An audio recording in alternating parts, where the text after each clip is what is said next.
Hey guys, good evening. It's John C. Morley here, serial entrepreneur. Welcome to IFYL Inspirations for Your Life. But before I do get started, of course, I want to give you guys a great big thank you. We're at 147,200 downloads. Wow. Help me get those numbers up on TikTok. All right. We got to get over 1,000. I know TikTok's a little bit strange of a platform, but hopefully you guys can help me out so we can start streaming there. We have our brand new show that just went on the air last Saturday, John C. Morley behind the mic. But check out believemeachieve.com, scan the QR code, and there's lots of great information to put into your knowledge bank so that you can become better versions of yourself. All right, whether you're here at 10 to 9 at night, 10 to 9 in the morning, 12 noon, 12 a.m., 3 a.m., 3 p.m. Potato, patata. Thank you so much for being here. I do really appreciate it. You know how passionate I am about delivering high quality content. And it is truly a privilege, a pleasure, and an honor to be with you every single time I'm here. All right, guys, I'm John C. Morley, serial entrepreneur, and I'm a podcast host. I'm a podcast coach, and I'm a specialist in helping businesses tell a story that leads to them growing and being, of course, more scalable and more profitable. Now, I typically do work with companies that bring in 10 million or more. They either know what their story is or they want me to find their story, which I'm happy to do. But remember, guys, I only do it from truth. I only do it from truth. So that is very, very important that you understand that. And I think you guys are going to realize that many people in media create stories. Okay, they get paid to create stories. But stories that are not about truth are never going to help the company in the long term. They're never going to help the client in the long term. It's just going to have a bad omen. And why put out bad karma, right? All right, guys, our master topic for the week, in case you haven't been following us, is finding our way to becoming a leader. Yes, yes, yes, yes. We talked about a lot of great things like the Boy Scouts and how they pioneer leaders at a very young age. I'm very grateful of being an Eagle Scout and being able to give back as a den chief. That was really an amazing experience. And so our master topic for tonight, remember we have the weekly master topic, and then we have the nightly topic, right? And that is leadership, choice to collaboration with respect. Series 3 means we're in the third year, show 4, episode number 6. So let's get right into this, shall we? All right. When you think about the word leadership, I bet a lot comes to your mind, I'm sure. But I want to break this down, if you will, and talk about it in 4 different areas. One is leadership should be learned early. Now, you might be saying, John, why? So you could do it in Cub Scouts. You could do it at Scouts, right? You can do it in all these different things. You could do it in different programs. Sometimes sports will teach kids leadership, but not always, especially if they're going to be like a captain of a team, things like that. And what you learn at a young age, you'll be able to pioneer through the rest of your life. If you don't learn it and you wind up, either getting in a job or in a relationship, and you don't have leadership skills, then it's like you've got to quickly learn them. But leadership's not something you just read a book and you learn. Leadership is something you have to digest. It's like a slow glass of wine or champagne, right? You don't just gulp the whole thing down. You have to, basically you start with the glass. I'll have to do this sometime for you guys. You take the glass, you pour it, and you basically, you hold it by the stem. You kind of wave it around your nose. You smell it, kind of, move it a little bit so you get the body of it, and then you kind of taste it. Okay. So there's an art to that, and there's an art to being a great leader. All right. So leadership, ladies and gentlemen, it is a choice. It's a choice. Do you want to be a good leader, or do you not want to be a good leader? Or do you want to be a leader at all? Do you understand what it means to be a leader?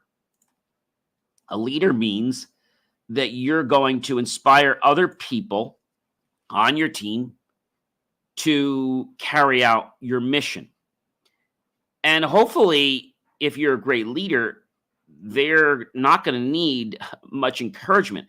They're going to believe in you and have respect for you. By the way, that's another paper coming out, article. It'll be coming out very soon. You might have noticed that I've fell off a little bit on that because I've been a little crazy, and we're getting ready to move in a couple weeks. So it's been a little nuts getting back with the new year. So I am trying to do 2 a month, one tech and one of the motivational or the marketing or advertising. My first one I did was about CES, which was done about a week or two ago. So I'm doing another one now, and I'll probably get another 2 done next month. And that's probably where we're going to stay for a little while. So leadership is a choice. Let me say that to you guys once again. Leadership, okay? Leadership is a choice. Now you might say, well, somebody wants me to be a leader. Yes. A lot of people say to me, hey, John, becoming a leader is like a rank. Well, it's not. It's a choice to help others become better. Some people say, well, gee, leadership is a position. No, it's not a position. It's something you do to help the journey of yourself and others. That's what leadership is. Too many people get stuck with the wrong thought of leadership. Why?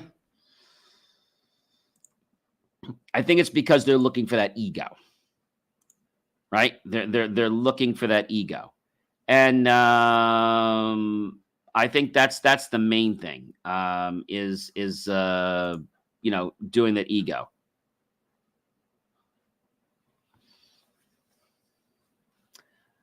I'll tell you that it can be a little bit crazy.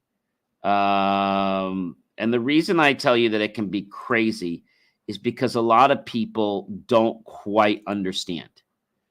They don't understand what it means to be a leader or why that you should be a leader. Yeah. So I think those are important things.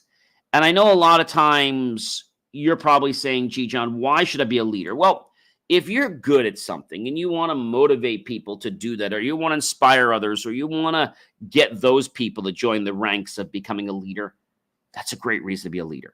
Now, you could be a leader in so many different fields.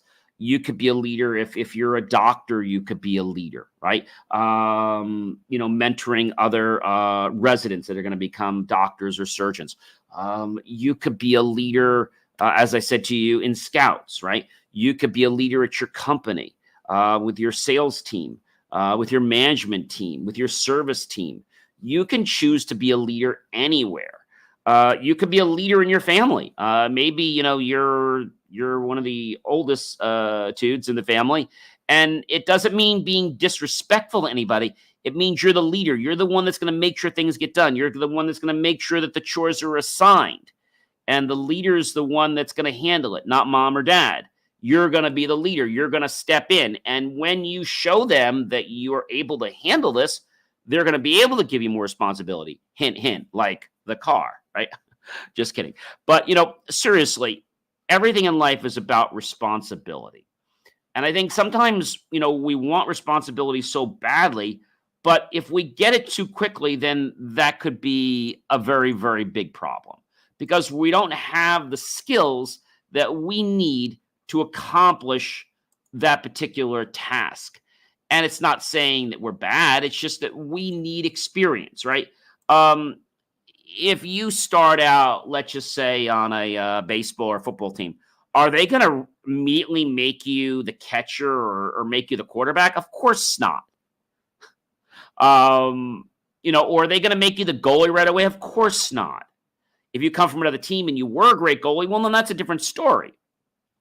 But most of the times, you're going to build your skills, and other people are going to help you build those skills. So leadership is a choice. And if your choice is to mentor others, great, to be a leader. If your choice is to inspire others, I didn't say manipulate others, I said inspire others for a common purpose, you'll be a great leader. All right, let's go to number 3. Number 3, ladies and gentlemen, is encourage collaboration. I've been on a lot of boards, and somebody's like, well, I'm the leader. I'm the one that's going to run it. Well, you don't run a board like a dictator. That's not leadership. That's a dictatorship. All right? And so when you are a leader, you are looking to get feedback from people. For example, if you were the leader in your company's let's say, quality assurance, and you had to report to the executives, but then you also had people at the level that actually did the assembly or did the production. So understanding that taking something from the bottom up is important, not top down, because you need to have both ends to be able to get feedback, because the executives don't know what the people on the field or in the trenches are doing, right? I think that can be a very big challenge for a lot of companies. So embracing everyone, regardless of whether they're wearing a suit and tie, whether they're wearing jeans, whether they're wearing shorts, regardless of their job classification or title, respect everyone. You're definitely going to want to read my paper about how and why you should show respect. It'll be coming out probably later this weekend. It'll probably be coming out. All right. And the last one, ladies and gentlemen, is encourage independence. So you want to encourage independence. And the other thing you want to do when you talk about encouraging independence, you want to make sure that when you coach somebody, you're going to coach them and give them suggestions on how to improve what they're doing, but you're not going to improve the person. You're going to improve the behavior, the task. See, too many people, when they get managed, like, well, you did this wrong, you did that wrong. Like, I'll give you a perfect example. We have some people in the shipping department, and there's some people that have been there for a while, and there's some new people. Well, the new people were a lot faster than, let's say, the people that have been there for a while. Unfortunately, we noticed that the one new person that came in was actually putting things in boxes and finishing faster than anybody, but half of the stuff that he packaged had to be reshipped because it went on the wrong conveyor and it got on the wrong truck. So it had to come all the way back to us. We had to readdress it and send it out, and we barely made a profit, if even breaking even. So how did I mention that to the guy? I said, look, I think it's great that you're coming every day. You're before time, which is great. We always say when you're on time, you're late, so you're definitely early. So I appreciate that. I appreciate that you work well with each other and you collaborate and you're a team player. That's great. And I got to tell you, you're very efficient. It's just we have one slight challenge with a couple things in the way they're being done, and that is the packages are winding up in the wrong delivery truck. One's going off to California, and we need something here to go to Massachusetts or something to go to New Jersey, and it's on the wrong truck. And by the time the truck gets out to California or to the, let's say, to the airport, it's too late. Now they got to turn around, and now it comes back to us, and now we lose a day, and now we got to pay for shipping again because it's not the UPS, the FedEx people's fault. It's not their fault, right? So how can I make this easier for you so that we can get the right package on the right delivery line? Would hiring somebody else to verify help you? Would do we need to automate something? What would help? What do you think would help you? And ask them. Get the collaboration that way. Don't be like, well, you're doing a terrible job because you're putting the boxes. It's not your fault. It's the behavior. You're doing a great job. There's just one behavior one little thing we need to tweak, which is the fact that the task of putting the items on the line, they're getting put on the wrong line half the time. And they're getting shipped out, and then they're being returned back to us because the carrier notices that they're not destined for California. They're supposed to go somewhere else. So they get shipped all the way back to us, and then we have to reship them out. So it becomes a major, major headache. In leadership, if you embrace that kind of spirit that we want to learn, right? That's the whole thing. We want to learn. If we want to learn, then I think there's a lot of potential for us to be able to take what we're doing, okay, and take it to a whole new level. Okay, I think that is really the ultimate thing. And you might be saying to me, John, I don't know exactly, but I can tell you this. I can tell you that people that want to work with each other, they're the ones that are going to matter.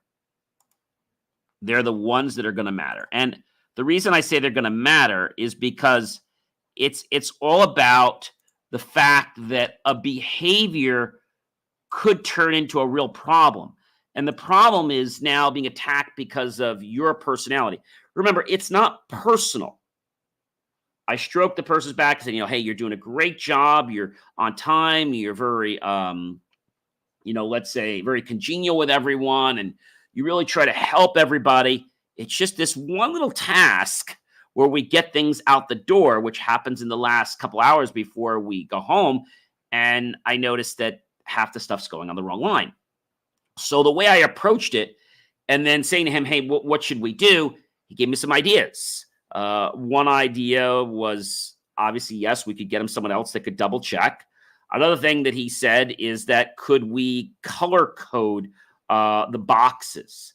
So this way, like when the box is, let's say on the label and it has a red sticker, then I know immediately red. And then we immediately know. So somebody else and I can look and say, oh, shoot me on the red light. And I can quick grab it before it even goes and I can check that. So I think those are some great ideas. But if I would be like, you did a terrible job and, you got to get in line or we're going to have to get rid of you. See, that's not supportive. That's not being a leader. That's being a dictator. And if you're going to be a dictator, you're not going to be successful. You're going to have people that are jumping off your ship, either because of your rules or because they frankly cannot handle being on team with you. This can be in real estate. This can be in any sales company. This can be in the food industry. I'll give you a situation. You guys know that I had been a server for many years when I was in college, and then I became a black tie. Then I did captaining. And I can tell you that sometimes things go wrong in the kitchen. It happens. But the whole point is we're supposed to embrace each other and try to make it come together without letting the customers outside see that it's a mess. Well, I always did a great job doing this. However, when I needed the help, okay, I always filled it for everybody else. But when I needed the help, oh, John, we're too busy to cover that for you now. See, that's not team playing. That's not team collaboration. So I think leaders have to encourage not only collaboration of themselves with the other people, but also collaboration within the team. Hey, guys, you know who I am by now. I'm John C. Morley, serial entrepreneur. It's always such a privilege and pleasure and honor to be with you. And of course, I'm a podcast host and I'm a podcast coach. And I'm a specialist in helping businesses tell a story that leads to them growing and, of course, being more scalable and, of course, more profitable. I typically work with companies that bring in 10 million or more. And I love to help people find the truth out about their business, their story, so we can share that with the world and it can resonate. I hope you guys have a fantastic evening.